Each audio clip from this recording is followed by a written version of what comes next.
and welcome to Learning with Lulu. In this video we are going to be doing a quick summary of chapter 5 in The Great Gatsby.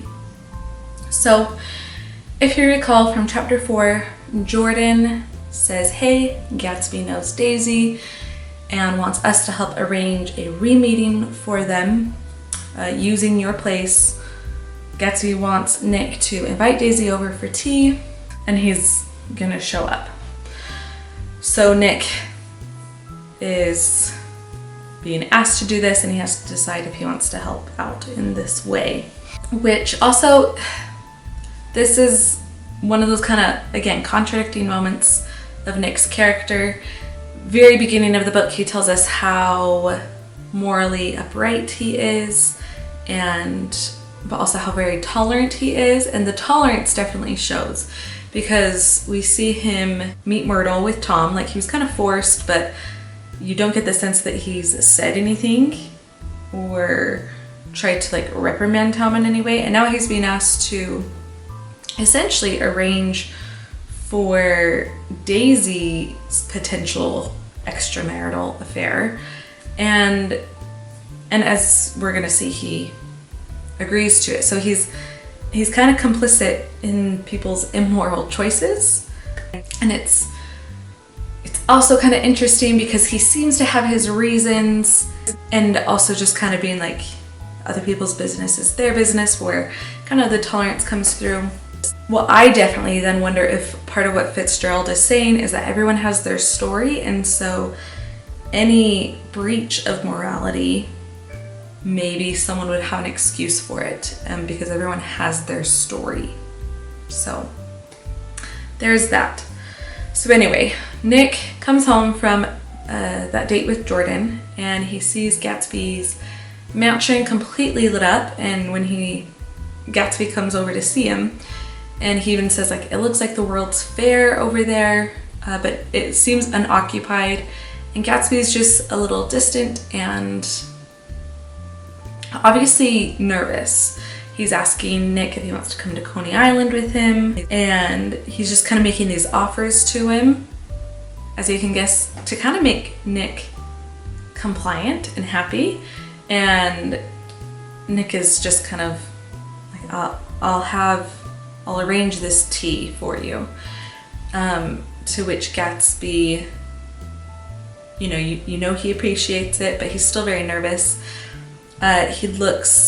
In response, he looks at Nick's lawn, and I'm pretty sure it says that, there's a kind of distinct lawn where Gatsby's yard is and Nick's yard, and Nick says that it almost looks like Gatsby's lawn is cut every day.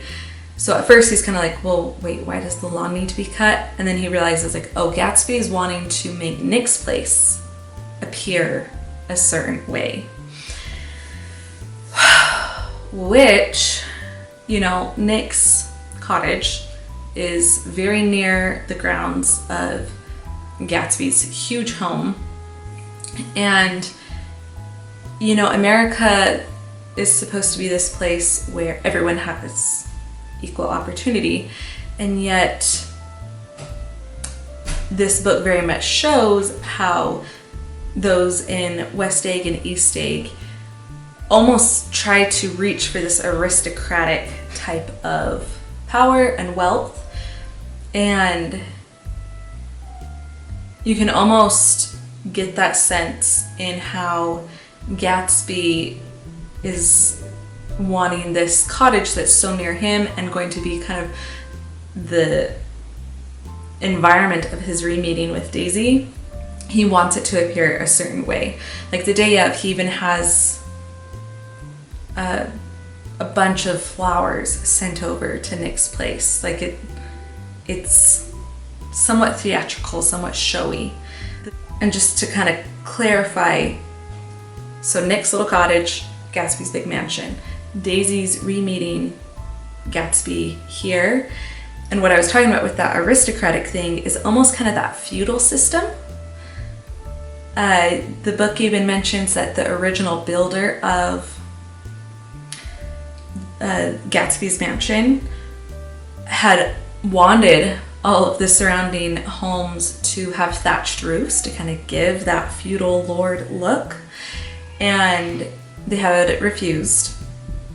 And Fitzgerald writes that Americans will refuse to play the part of peasant. Anyway, Gatsby's trying to make Nick happy. Nick says, I'll arrange for this tea. And that's when Gatsby says, okay, we're gonna like get the lawn cut.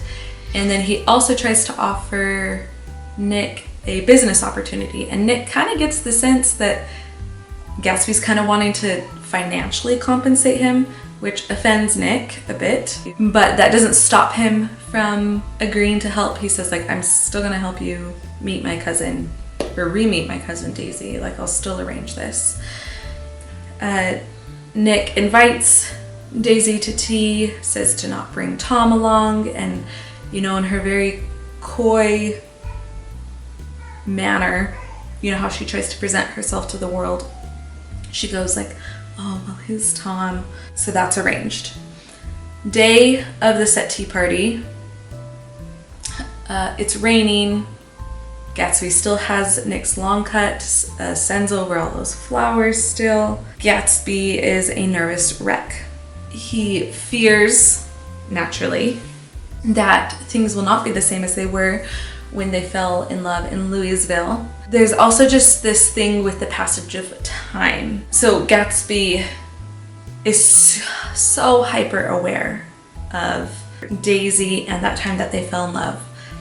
And he even knows down to the month. So there's this one part where he says it'll be 5 years since they fell in love with this coming November. He has this fear that things won't be the same. To pause there, they're not going to be. People change. People change from day to day, and certainly from year to year. So it's been 5 years. So much has happened in Daisy's life. So not only is there that things will not be the same, like, you wouldn't want them to be the same. People should be changing and not stagnant.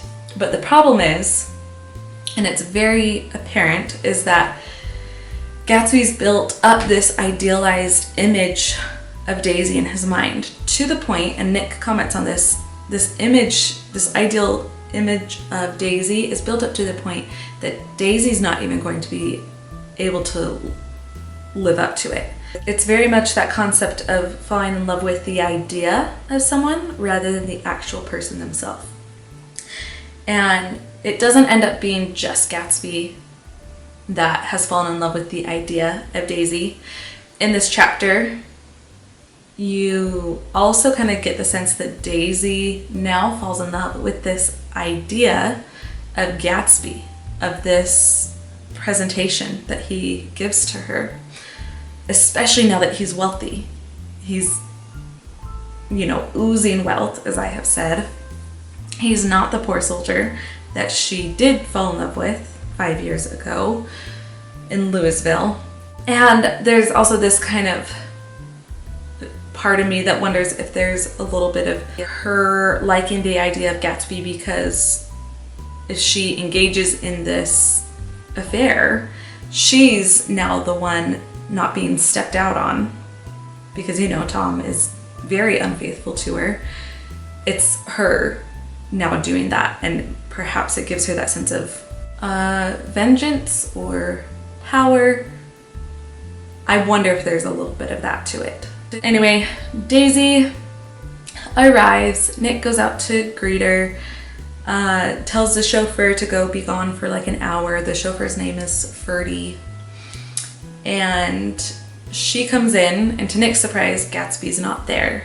And they hear a knock at the door. We can assume that Gatsby like went and walked around the house, and he comes in, and we see this reunion with Daisy and Gatsby.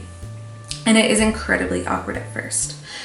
And as I mentioned, the passage of time is kind of dealt with in here. In his awkwardness, Gatsby accidentally knocks over a clock of Nick's, and in classic English teacher form, that's pretty symbolic. He's very clumsy with time. He's fallen in love with this idealized version of Daisy that his mind has created, and he's hoping to relive the past, and that the past will be his future, and he's just being very clumsy with time, and that is shown in the book partially with him knocking over that clock. Gatsby wants to talk to Nick in the other room, so he goes in there and is just like, this was a bad idea, and Nick is just like, essentially tries to get him to calm down and to go out and talk to Daisy.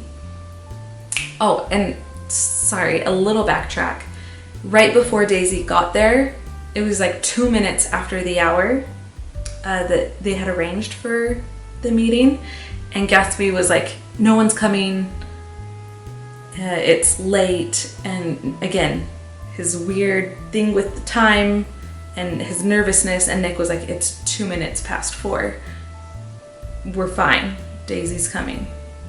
So anyway, back to Gatsby saying like, this is a bad idea, and Nick says, go back in there and talk to her, and then Nick leaves for about an hour. And when he gets back, he was right in getting out of there so that they could talk. Daisy is very much a real vulnerable version of herself. She's crying genuine tears at re-meeting Gatsby, and Gatsby is not this theatrical person that he presents to the rest of the world. He's very much that lovesick young man. Gatsby then has Nick and Daisy go over to his house, and it's essentially show and tell. It's him showing off all of his wealth to Daisy. Again, when they first fell in love, he was not this wealthy American aristocrat, and now he is. And it says that Gatsby is almost seeing all of his stuff now through Daisy's eyes. And there's one part where Fitzgerald writes, and our narrator Nick says that Gatsby's almost looking around in a dazed way, almost as if like Daisy being here is making all of this seem new to him. And he even says at one point he almost falls down a flight of stairs, Gatsby does. And so he's just showing Daisy, look at what I have now. And there's this scene where Gatsby is like showing her all of these different British silk shirts that he has, and she starts crying, and she says that she's so sad because she's never seen such beautiful shirts. And again, that's where I kind of see Daisy maybe starting to fall in love with this idea of Gatsby. So it's all just very luxurious. Gatsby is obviously loosened up a little bit more. He tells Daisy about how he would look out towards the green light that was at the end of her dock, and it's just them rekindling, or attempting to rekindle, what they think is this genuine, long-lasting love. So then Gatsby calls in this man who kind of seems to live there. His name is Clip Springer, and he asks him to play a song on the piano, and the song is like Ain't We Got Fun or something. You see a little bit of that Gatsby trying to like present this atmosphere, which obviously this whole tea arrangement has been, but bringing in more senses. You know, he's trying to enamor all of the 5 senses for Daisy. And then it finally gets to the point where Nick is realizing that neither of them really need him there anymore, or even notice that he's there anymore. So he leaves them alone together. And again, the pivoting point, he has now set in motion this affair between Daisy and Gatsby. It's going to kind of be the downfall of the rest of the book. So that is a somewhat meandering, but hopefully I included enough details, summary of chapter 5 in The Great Gatsby. I hope this video comes in useful to you. If you have any thoughts on the chapter, on the morality of this chapter, again, as I've said, I don't love The Great Gatsby. But in rereading it, I am realizing it does bring up a lot of good points, like how we fall in love with the idea of something rather than the actual thing. So let me know your thoughts, comments on the themes addressed in here. What do you think of how Nick is complicit in these various things? And yeah, like the video, share with others you know that will benefit from a summary of Chapter 5 in The Great Gatsby. Subscribe to the channel and keep coming back for more. I so appreciate you watching these videos and supporting my channel in that way. So thanks again.